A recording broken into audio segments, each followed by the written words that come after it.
experience directly from the foremost compassionate men I know. Among those of us in the field of science, biology, and pro-social psychology of compassion and compassionate community building, the commonly held definition of compassion is the ability to notice the needs of another and a willingness to do something to alleviate the suffering. According to Charles Darwin, survival of the fittest means survival of the most adaptable and compassionate. And only a few decades ago did we discover that compassion is a biological disposition, so we are literally wired for and with compassion. And it could not be more necessary and relevant today. We are living in extraordinary times, at a time of reckoning, a tipping point where we believe it is essential for women to discover our power and come into leadership to advance a new worldview. We at my organization, the Global Women's Village, believe when women are supported in this way, we will see a reduction in gangs, conflicts, and wars, a narrative that promotes health and well-being for everyone, a normalized reverence for nature, a more caring and equitable economy, and peace that begins at home.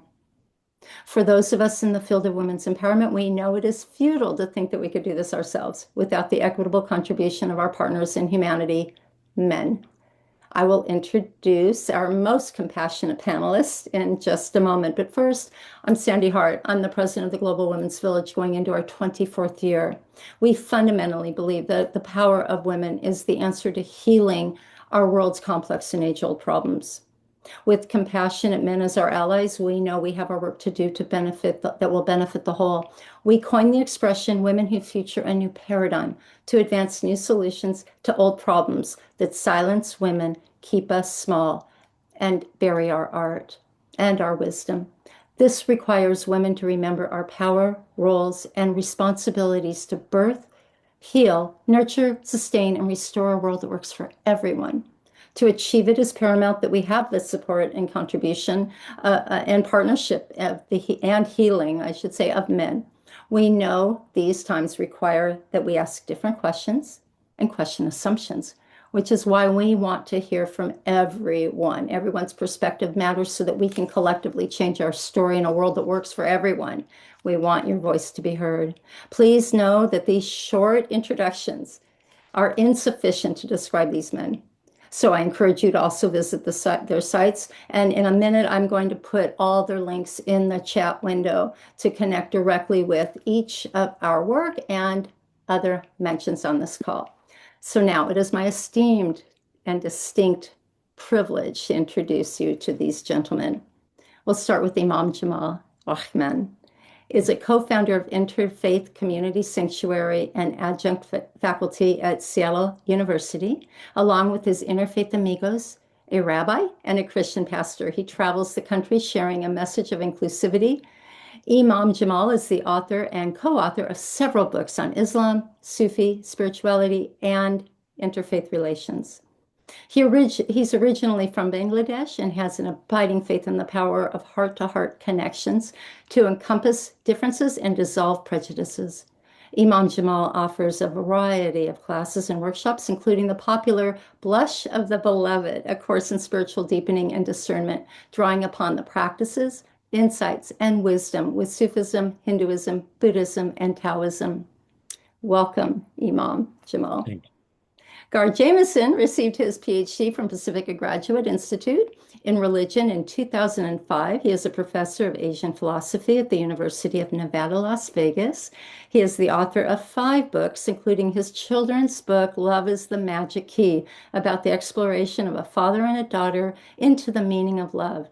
He and his wife, Florence, co-founded Volunteers in Medicine of Southern Nevada, a charitable clinic that has provided free medical, dental, and mental health care to thousands without access for over 15 years.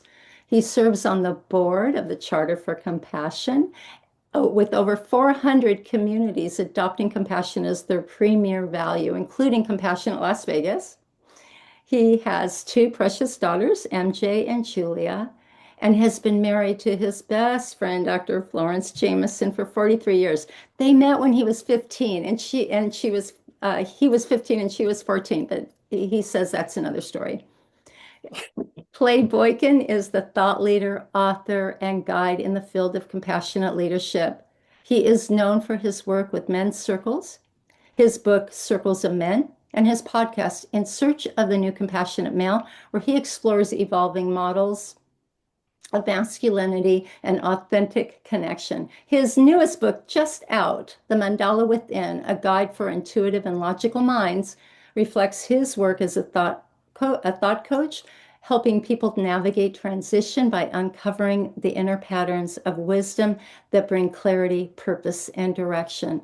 Clay's journey has woven through the Marine Corps, corporate leadership, and his work with Gender Equity Reconciliation International, all of which inform his grounded yet deeply spiritual intuitive approach. So glad Gard and Clay, you are also with us today. Pato Banton is a Grammy-nominated reggae legend that has recorded and toured the world with the English Beat, Still Pulse, UB40, and Sting, and that's just to name a few.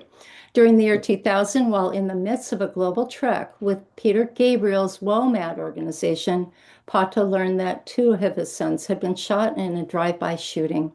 He immediately put his career on hold and turned his sorrow into the impetus for community and educational initiatives that would consume the next 6 years of his life. He created an organization called Musical Connections, providing tuition and counseling for at-risk young people in 16 different communities across his city of Birmingham, United Kingdom. Pato Banton's four-decade public presence has increasingly transcended music to convey a positive and uplifting message of global peace and love for humanity. He continues to record and tour the world extensively with his band, The Now Generation, while simultaneously serving as a teacher, minister, counselor, and mentor to his fans, friends, and family worldwide. Here in life, four remarkable models of what I mean when I say compassion is a verb. Now, let's hear from their wisdom. So, Gard, I would love to start with you here. And then we'll ask the same question of everyone. What does being a compassionate male mean to you?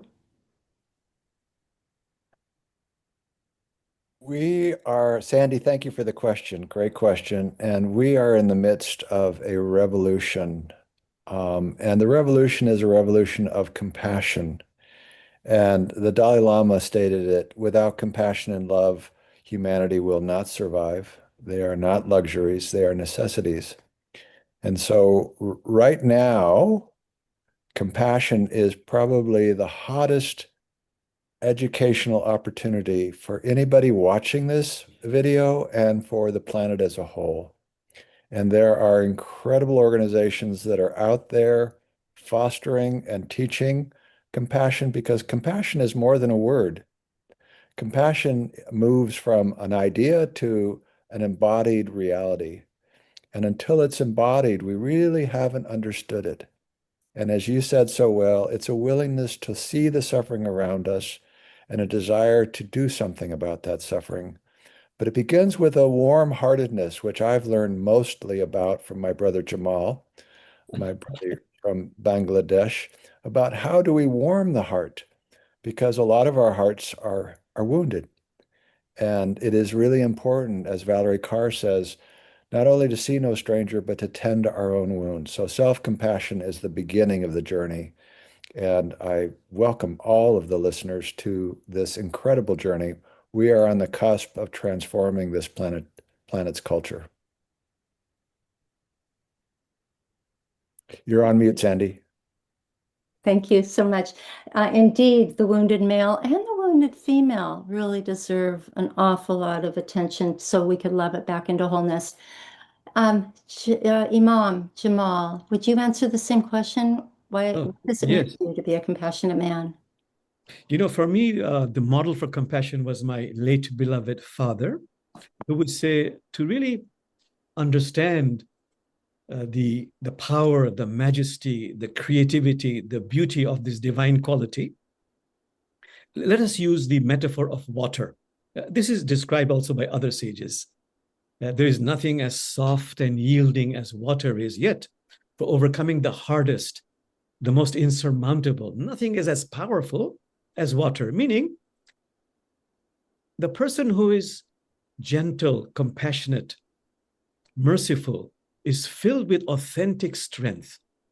And then also, as the Quran says, wherever water falls, life flourishes. So the person who is gentle, merciful, compassionate is life bestowing, life affirming. So this divine quality of compassion is authentic strength and is life affirming. There's one more point my father emphasized, that authentic compassion has to be accompanied by higher awareness. They go hand in hand. And there's a teaching story which I repeat because it has been repeated to me, I think, a few thousand times. You know, Brother Jamal or Son Jamal, ponder on this. There was a compassionate monkey who used to go to neighborhood lakes or ponds to pluck the fish out of water to save it from a watery grave. So compassion and awareness goes hand in hand. That's beautiful. What a beautiful story, and bless your father, and that his memory is a blessing today and that we are benefiting from it through you. I agree with Gard. You are a model of compassion. Thank you. Clay, let's hear from you. Thanks, Sandy. What does it mean to be a compassionate man? What does it mean to me? The first thing that occurs to me is this is tough. It's tough to be a compassionate man. We recognize this hollow ache inside of ourselves, and this hollow ache is actually compassion trying to come up. You know, compassion's innate. You know, the Center for Compassion and Altruism Research, the late Dr. James Doty, you know, he talks about compassion being innate. We're born with it, but it gets drummed out of us. You know, we boys are taught, you know, don't cry. You know, we shake hands, we don't hug, those sort of things. We're taught to carry the sword, but we're not taught that in the other hand, that's the hand of compassion, that it takes both. And that's the struggle we have as men, part of the struggle we have as men. And we, without understanding both those, then we fall short of becoming whole. A compassionate man strives, and he knows he's going to fail, he's going to fall, but he's going to get back up, understanding the drive and this ache inside to be whole, to be compassionate, and he does his best to model the way. Wow, that's quite beautiful, and indeed, like Imam Jamal said, and you said also, it's that intentional awareness to what we have and how we are living it in our daily lives is just really profoundly necessary. Thank you so much. Pato, I'd love to hear from you. The same question. And I just say, the first time I ever met Pato, he walked up to me with the chocolate chip cookie because he could tell I needed the chocolate chip cookie, and I'd never met him or seen him in my life. That's compassion. That's suffering. So now, please continue. Thank you. I think for me, what it means to me to be a compassionate man. I grew up in a very violent home. So, and then I went from a violent home to a criminal home where I saw drugs and violence and every bad thing that a child is not supposed to see, I had seen at a very young age. So I never really had a father figure or a male to show me what compassion was. It wasn't until I started to listen. My stepfather was a DJ and I was his illegal security guard looking out for the police late at night at the age of 6 till I was 15. And it was when I started to hear reggae music and I heard the singers singing about God and know your roots and know your culture, is when I started to search for spiritual realities, which was a new world from what I had experienced, which at that point what I call the real world was a world of violence and illegal actions. Once I started my spiritual search, which took me through all of the world's religions, and also happened at the same time that my career started, which took me all around the world, I started to experience compassion. And it wasn't something I tried to practice. It wasn't something I tried to, to promote. It was just something that from my spiritual search, I just found that once you start to love God and recognize that everyone is a child of God, you realize that everyone is a part of my family. And my only attitude to my family is love and compassion. Unless it's rejected, it's just natural in me. So my music career became a life of service because I was learning from spiritual teachers about loving your brothers and sisters. And so when my sons got shot, I had the choice: go and seek revenge, because I found out who shot my two boys. And it was the son of one of my friends. So I found out who shot my son, but I had the choice: get revenge or do something for the other kids in the community that had the opportunity or faced the chance of being at risk of going down that same pathway of shooting someone or being shot. And that just led me into another world of compassionate training and experiences that just came naturally. So for me personally, it's just a natural expression. Once you, and like my brother says, enlighten yourself, and that the spirit will work through you as a compassionate spirit. Sandy, may I ask Pato to share the story of the burning house? Oh, yes, please do. All right. So in my first 6 years, I watched my mother get beaten violently, very regularly. And one day she came home and I could see that she had enough, and she just packed her bags and ran away and left me and my 3 smaller brothers in the house. And these 3 boys were the children of her husband. Her violent husband was not my dad. And he let me know I wasn't his dad. So when he came home and saw her leaving with another man in his car, he just locked me and my 3 brothers in the bedroom, the basement, and set the place on fire. And I was 6. And so I opened the door. I managed to open the window and get my brothers out. One was just a baby, one was 2, one was 4.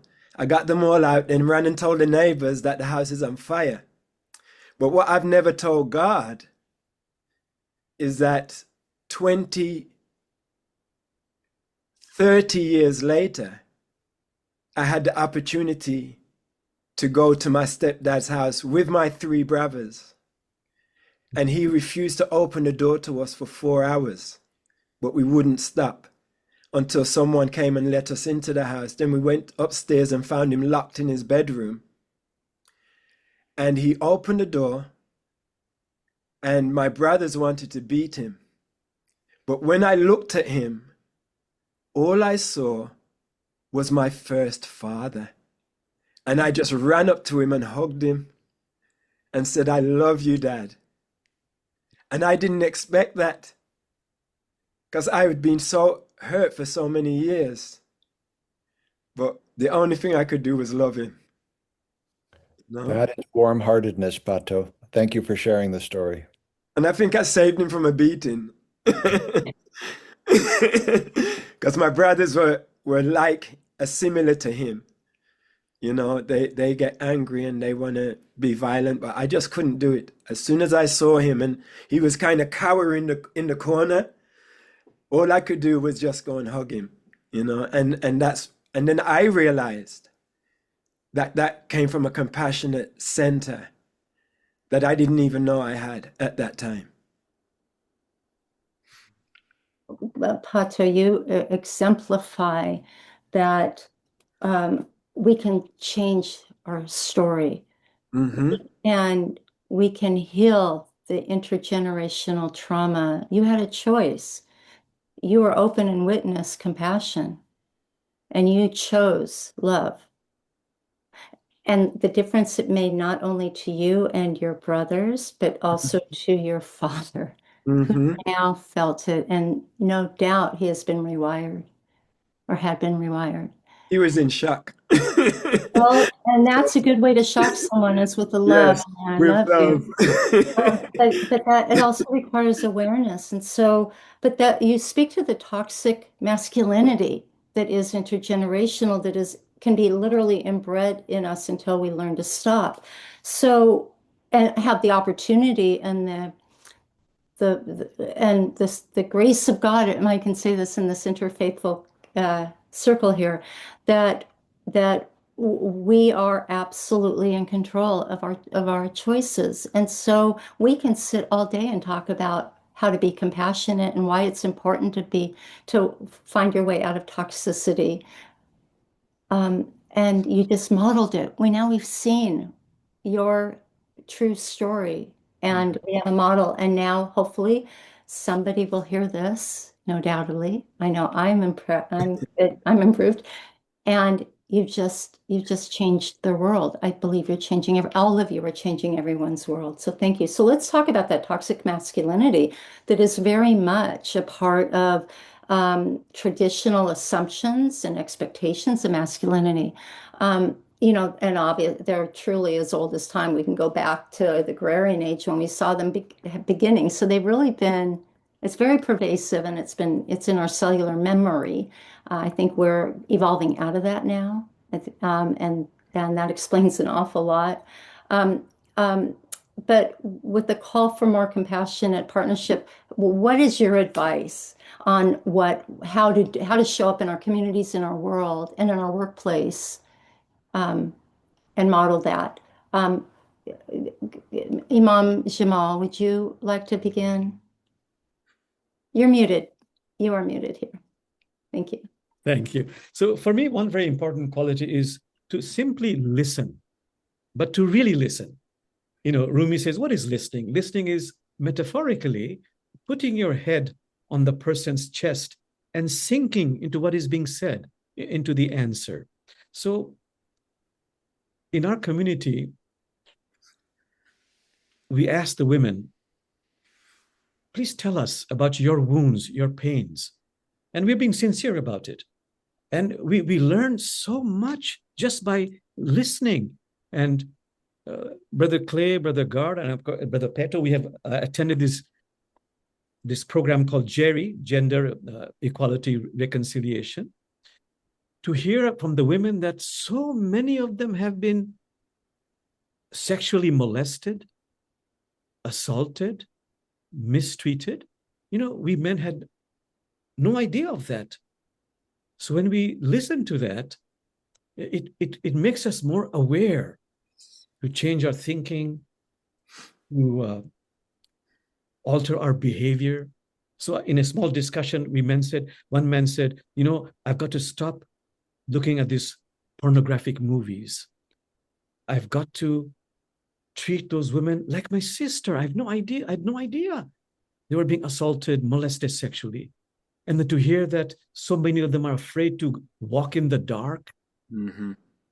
And we had no idea of the pain, the fear, the frustration they feel. So by listening, I think we men become more aware. It allows us to make a positive, life-giving change in our thinking and in our behavior. Absolutely. Reverent listening is mighty powerful. To listen to someone's soul into a condition of discovery and disclosure may be the greatest gift one can give to another. Isn't that beautiful? That's Douglas Steers. Clay, speaking of Gender Equity International, and you have been named here. Oh, To hear from you. I'd like to share a story, an experience that I had with the Gender Equity and Reconciliation International group. We were going through sharing, and we were listening to the women as Jamal was talking about. We were learning incredible things to hear women speak about something coming up they had never spoken about. And we were in the safe space for that exchange to happen. But then the men stood up. We were in circle and we start to speak. And, you know, I stood up and I said, I'm a privileged white Western male. I've got everything going for me, but I'm wounded too.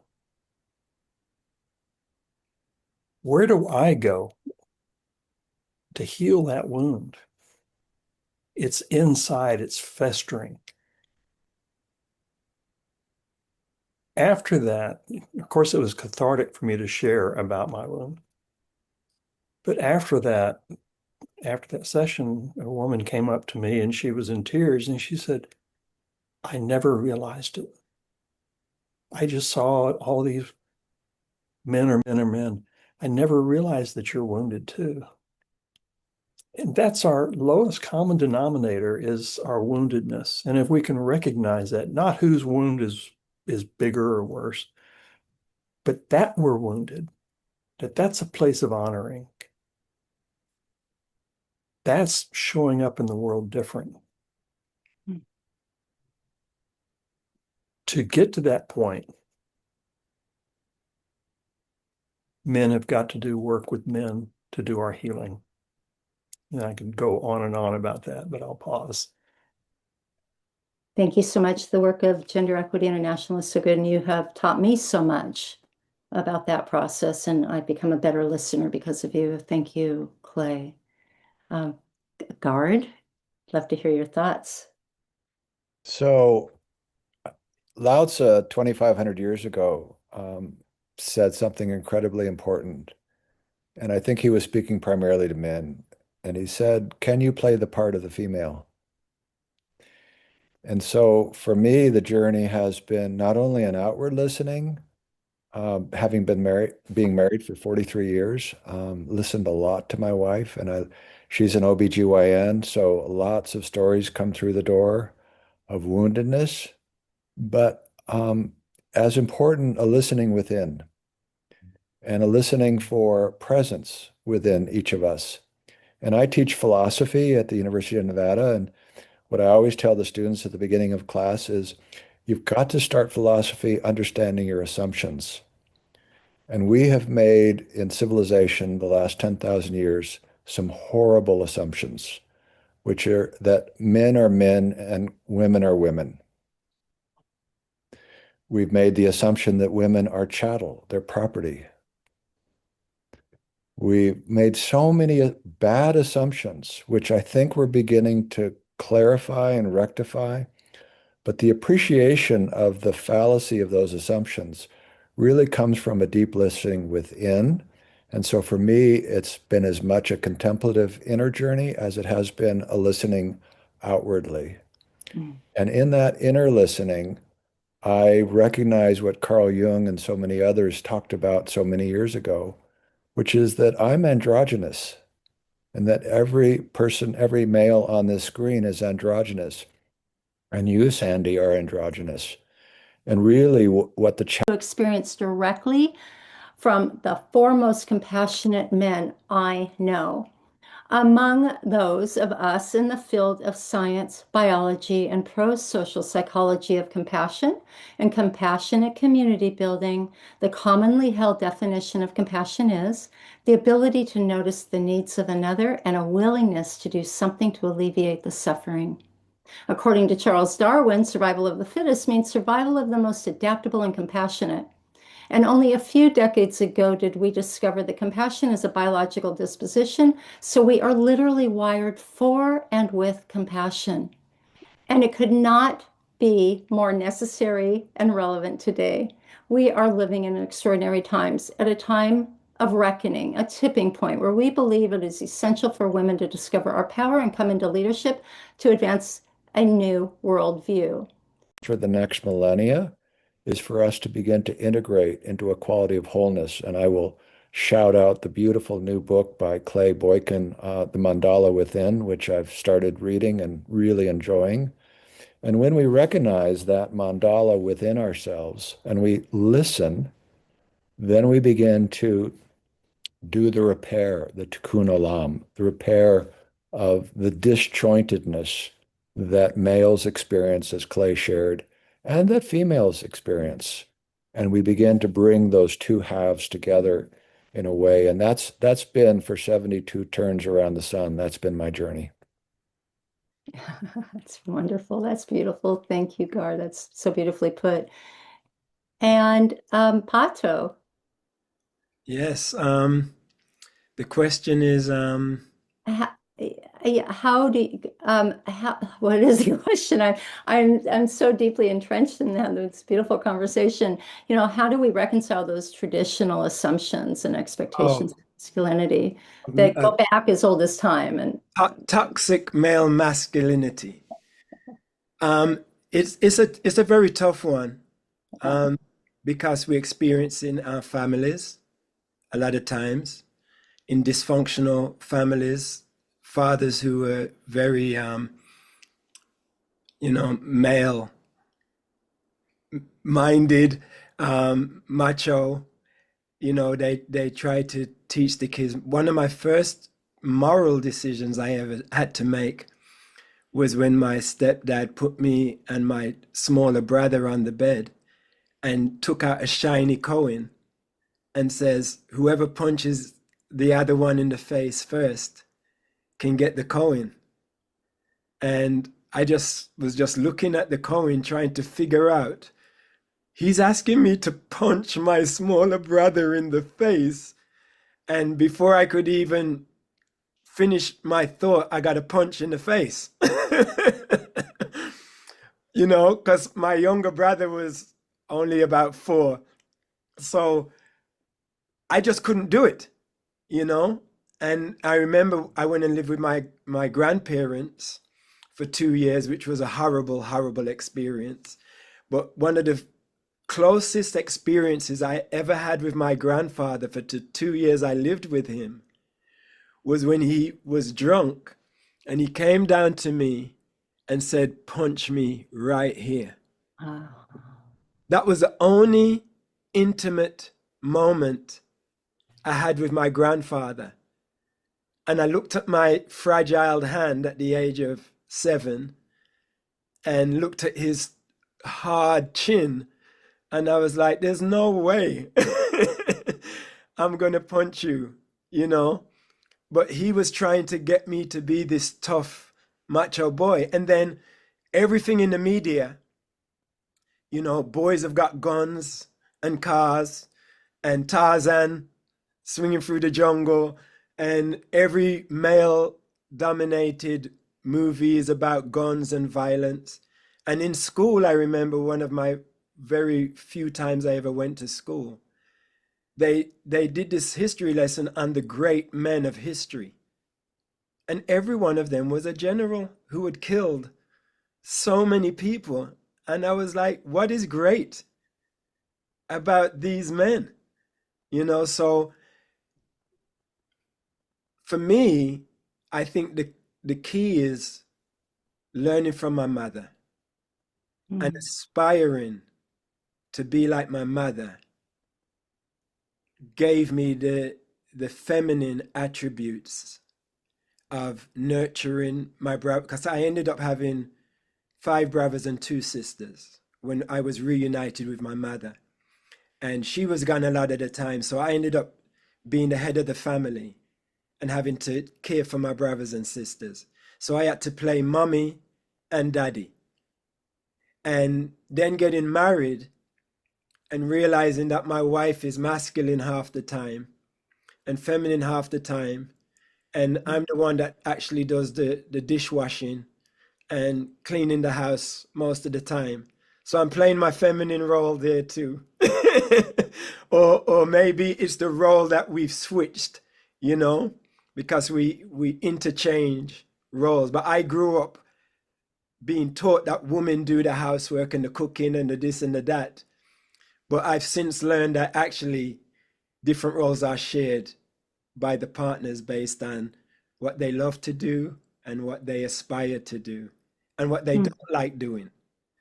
And I also was very homophobic before I met my wife, which was, I think, the last machoistic, is that the right word? Machoistic It is now. So let's go with it. obstacle that I had to overcome was having this fear of being around other men who were gay, even though I have no questions about where I stand. But I had friends and fans who I was very close to and I loved very much, but I had no idea they were gay. And it was my wife that pointed out to me, he's gay. And I had to go and explore one of my friends to find out, hold on, he's actually a Chinese gay guy with a black American guy in a loving relationship, and they just adopted a son. And I was saying to myself, look how well these two guys are raising their son. And a lot of male and female relationships, they can't stay together for 6 months, let alone raise a family. And these two guys took a kid out of foster care who nobody else wanted. And then they took another boy who had major issues and raised him as well. And I was just like, wow, who am I to judge? If two people love each other and care for each other and have the ability to raise a family together, who am I to judge? And I think that was the last ounce of holding on to that masculine homophobic error that was removed from me. And now I just love everybody. I don't care what your sexuality is, what your religion is, what your political affiliation is. You know, if there's good in you, I want to find that good in you and I want to love you for the good that's in you. Beautiful. And you do that so well. And you know, that machoistic condition, which I will be using from now on, machoistic, is rooted in fear, right? Yes. Masquerading as strength or even love, because fear is the love of protecting ourselves. So that then requires vulnerability. And so far on this call, you've demonstrated that vulnerability that I happen to have experienced myself over the decades, actually, in a couple of cases here. So let's talk about that vulnerability and move on to how it is that we find comfort in that vulnerability. And then we'll move on to what are the benefits of when we do find that place in ourselves that is free to support women in power and the power of women. Imam Jamal, would you like to start? And what was the question again? The question is, how do you navigate, how do you recommend we navigate the fear and recognize the fear that masquerades as masculinity? And then the benefit of that, what are the benefits to supporting, in this particular case, the power of women? You know, the benefit, of course, is that, we become more complete, developed human beings. What is the purpose of living on planet Earth? In Islam, it is said that you practice becoming insane kamil, a more perfected, complete human being. So by embracing the divine feminine, I become more human. I'm not doing a favor to women. I'm doing a favor to myself actually by doing that. And how do I do that? Of course, from my life experiences, but also by, what all the mystics say, compassionate self-witnessing, to become aware with compassion. As my brother Gard was saying, be gentle with yourself. With compassion, become aware of how you have been conditioned. So I have to become aware. Brother Jamal, how have you been conditioned by the role modeling in your own family, in your culture, in what your organized religions say, your clerics say? And by shining the light of compassion, awareness on oneself, hopefully we shall be able to slowly, little by little, diminish the shadows and become more of a complete human being. That is the aspiration and the hope. Beautiful. Thank you so much. Indeed, when women heal ourselves and we are empowered, then everyone benefits, in my opinion. Thank you for that. Beautiful. Clay, how about you? Oh, it could go so many different I directions. know. We have some time here, so we're good on time. We want to Okay. hear it. What comes to mind is the best thing I can do to help lift women is for me to recognize that compassion is not something that's weak or soft, that it's hard, it's tough. You know, when a man puts himself into harm's way to save another, that's the supreme act of compassion. And there's nothing soft about that. I think most every religious tradition says this in some way. In Christianity, greater love hath no man than this, that a man lay down his life for his friend. John 15:13. To internalize that, to really understand that, and really to own that is hard. It goes back to addressing that hole that we feel. But as we work on that, work on ourselves, and then like in men's circles where we're not trying to call each other out, we're creating a safe space, holding space for one another to learn how to speak, how to find the language from the heart that we weren't taught as children, and then to integrate that, to work on that with other men, not to judge one another or fix one another, but to hold one another as we're struggling through to find that voice from within to integrate. That's showing self-compassion, and that's compassion around a circle as we're all learning together. I think that men's work in that fashion is one of the strongest things that can be done to lift women in the world. Men doing our work. Beautifully. Beautiful. Thank you, Clay. Gard, I happen to know and have experienced the benefits of the women that you support and you empower, but would you like to speak to that answer? And in your experience, what have you witnessed? So one of my heroes is not a general. One of my heroes is a fellow named Howard Thurman, who was the mentor and teacher of Dr. Martin Luther King. And he has a great quote. He says that ultimate security lies in ultimate vulnerability. And then he goes on to say, ultimate vulnerability is the pathway to love. And my brother Clay is quoting from scripture, so I'll quote John, perfect love casts out all fear. Really, so the journey is, how do we embody that quality of perfect love? And it is a journey. It's a lifetime journey because we all come into this woundedness. And so my teacher, Thomas Keating, says, when we do this work, there's two things that happen. One, we're healing our woundedness. We're tending the wound, as Valerie says. And two, we're being transformed. And so my journey has been to support women's education. Pato and I have a project called the Spirit of Ubuntu in Africa, where we're building schools for young girls to manifest their gifts. We have a young lady who's over at Ashesi University who's coming home for Christmas, right, Pato? Yes, she is. And we're so excited. I have another young lady who was born in Pakistan, the other side of Bangladesh, over the other way across India. And she was born under the shadow of the Himalayas, and she thought she would live her whole life in her village under the shadow of those great mountains. And today she's going to medical school. So what Dr. King has taught us is that every person, male and female, masculine, feminine, is sacred. Every person deserves beloved community, and every person has a gift.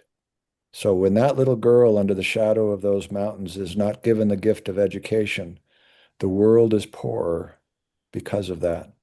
So I'm a big believer in education. I'm a big believer in unconditional love. To me, that is the source of all reality. And once you understand that, then everything flips. And every relationship, as Pato says, to one who knows God, there are no strangers. Ah, Amen.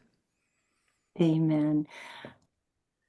Imam Jamal, would you speak to this, please? Um, Oh, yeah, I beg your pardon, Pato. We've already heard from you, oh, Imam. I'm sorry. what God did not tell you is that the Mm, work we're doing in Africa is affecting over 800 girls right mm, now. And my wife is heavily involved in the Ubuntu project, and she's all about women's empowerment, especially for young girls, because there are a lot of silent inequalities that go on in various cultures, silent injustices that happen to young girls and young women that don't get addressed until sometimes it's too late. Um, but addressing the question of vulnerability, I think that when you start to understand what people are going through and it becomes a part of your life mission to help people and lift them up, you have to be vulnerable because sometimes you're stepping into a hornet's nest. Sometimes when you become a person of service, you are no longer in a safe zone. You get exposed to the good, the bad, and the ugly. And if you're not willing to be vulnerable and get hurt sometimes, you can't do the work because you are definitely going to get hurt once you step out on the front line of service. But are the people who are hurting you, are they worth it? Is the mission worth it? And if it's worth it, then you can put aside all of the inconsistencies, all of the backbiting, all of the struggle, and you can come out smiling. Because if you saved one person out of 20 or one out of 100, and you came out with a person that's motivated to go and start changing the world too, there's no greater feeling than when you've made someone else happy or you've empowered somebody to go and be a soldier too. So vulnerability is definitely a part of being compassionate because you cannot have a guardrail when you're going out there to provide love and service. Stunning, just so beautiful. And you said 300 girls? 300. Over 800 Oh, girls. beg your pardon, 800, I misheard. Over 800 And girls right 7 generations. You've already proven that generations, like we run this through our generations. You just improved 7 generations times 300. And that's in only that one story. Imagine you just walking out into the market or anywhere else you go in your life or any conversation you're in or anything you do in the world. That's a lot of humanity right there in your actions and your behaviors and your belief system. So thank you, thank you, thank you. And you are all true pioneers in this time because we haven't had that many generations. We've had a lot. We've only recently broken out of that. What's the word? Machoistic condition. I will remember that next time. I won't have to look it up. All right, now with the time that we have left in this Can-Be Roundtable, I'm going to ask you a question that I've always wanted to know, and that is, what advice do you have for women to support compassionate men? And by the way, Pato, and I failed to ask you this, would you please say your wife's name? Let's have her name. Her Say name her. is Antoinette Roots' daughter. Yeah. Thank you very much. Let's call her in. All right. So back to my question. Thank you for allowing me that And she moment. says, "You are love, Sandy." It's beautiful. Thank you. And would you, Gard, would you like to answer the question, what advice do you have for women to support compassionate men? Or would you like to pass it to anybody else?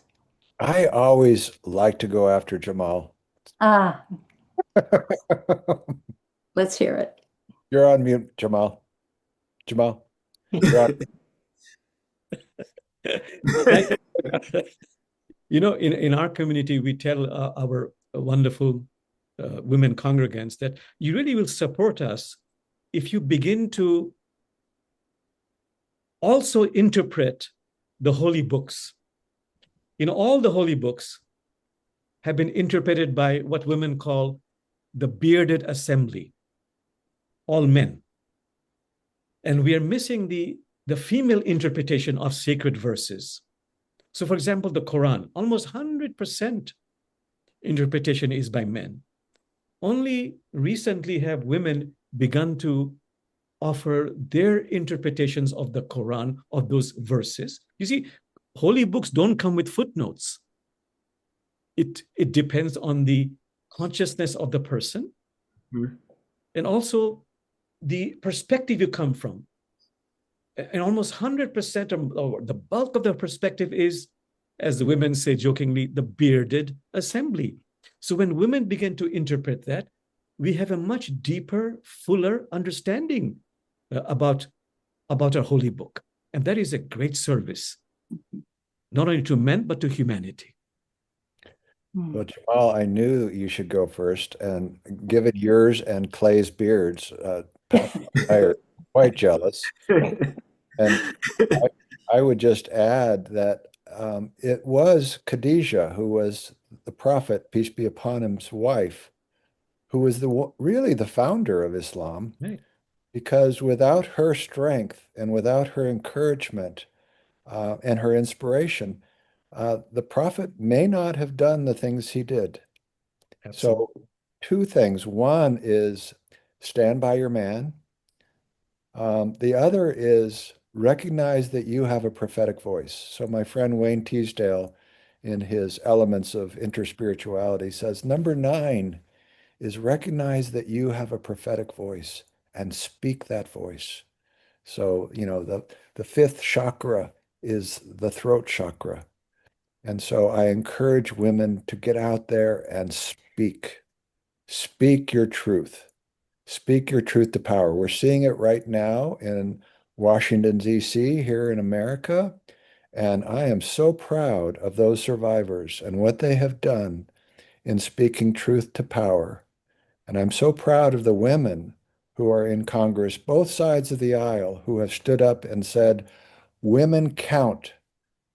And so, again, find your voice and speak your truth. Write your commentaries, write your footnotes to the Quran. Let those bearded souls know that there are other perspectives. So women finding our voice improves the conditions for the whole world. Is that what you're saying? I think so. Yes. Yeah. Go ahead, Pato. I don't like giving women advice. That was a trick question. Very good. But if you're telling me, if you're asking me to share a message with our sisters, Yes. I just firstly just want to say Ubuntu. I am because we are. Mm. We are because I am. We're all interconnected. And I just also agree that my only message for the woman is to stay positive and to never give in. Because I know that sometimes it can seem hopeless. It can seem like a burden that's too hard to carry or a hill that's too steep to climb. But compassionate men are in the world, and we are willing to stand up and let your voice be heard. So just keep coming forward, keep playing your part, and we'll be there to meet you halfway to play our part. That is true partnership. Thank you. To create a system of partnership for a world that works for everyone. Yeah, that's beautiful. Thank you so much. Clay, it appears you have the last word on this call. Hey! It's me, but I want to hear from you before I close us up. I can very simply say my advice to women, don't give up on us. Don't give up on us. As you know, Howard Teich talks about solar light, lunar light, talks about the solar being the male, if you will, but we're reaching in to find our lunar energy as women are reaching up to find and embrace our solar energy. And it's this dance, me reaching in, women reaching in. It's this delicate dance, and if we can recognize that within each other and honor that, that'll take us both to another place. Briefly, I want to put some light on to a group in northern Syria, Kurdish region, and my guide in Sanliurfa, I got back from there just this last month there in Turkey. He said that 40% of all government, all public services, 40% have got to be women. Now, this is kind of a dicey area of the world between Turkey and Syria and that whole area. It's part of that's no man's land. And yet at that time, this is the progressiveness that's happening. And I think that we can look at that and learn from that and take from that what there is to be, to be learned. Beautiful. Clay, can you do that lunar? Yeah, I was just going to ask you to. Can you do that lunar thing again, the way you were doing it with your hands? Yes. Oh, The men we're solar, and we're reaching down to embrace our lunar energy, while women in their lunar energy are reaching up to embrace their solar. Hold it right there. Keep your hands right there. That is the yin and the yang. Well, and one last point, and I really, it kind of shocked me when I first heard it. Howard said to me one day, he said, Clay, the lunar leads and the solar executes. Now, as a former Marine, I wasn't sure about that for just a moment, but I go back and I say, yes, it's heart. We lead from the heart. That's lunar energy, guys. We execute from the head. So unless we've integrated that together, we're not whole. And the sooner we can get that into our heads, get that into our hearts, then we can be whole and we can show up to do our part to help lift women. The rise of the feminine is the hope of the world. oh, beautiful. Amen. Absolutely. And one thing I love about the lunar solar language, the shift of narrative there, is it diffuses the charged feminine masculine and the misunderstanding and the loaded meaning behind what is masculine, what is feminine, what's divine, what's lunar. It really not only demystifies it, but it really brings us to a real understanding of the power of what Carl Jung was alluding to with the archetypal male and the archetypal female, and the archetypal feminine and masculine. And so, thank you for that. Howard Teich is the author of Lunar Male Soul. Solar light, lunar light. Thank you. I confuse it. Well, that is our time, compassionate men. Now, everyone, you see why I consider compassion a verb, and here you've just experienced it once again from from four of the most compassionate men I know, and now perhaps you as well. So go on and be compassionate. Thank you, everyone. And thank you, you. gentlemen. It's been a privilege. Thank Thank you. you. Goodbye. One. Bye-bye.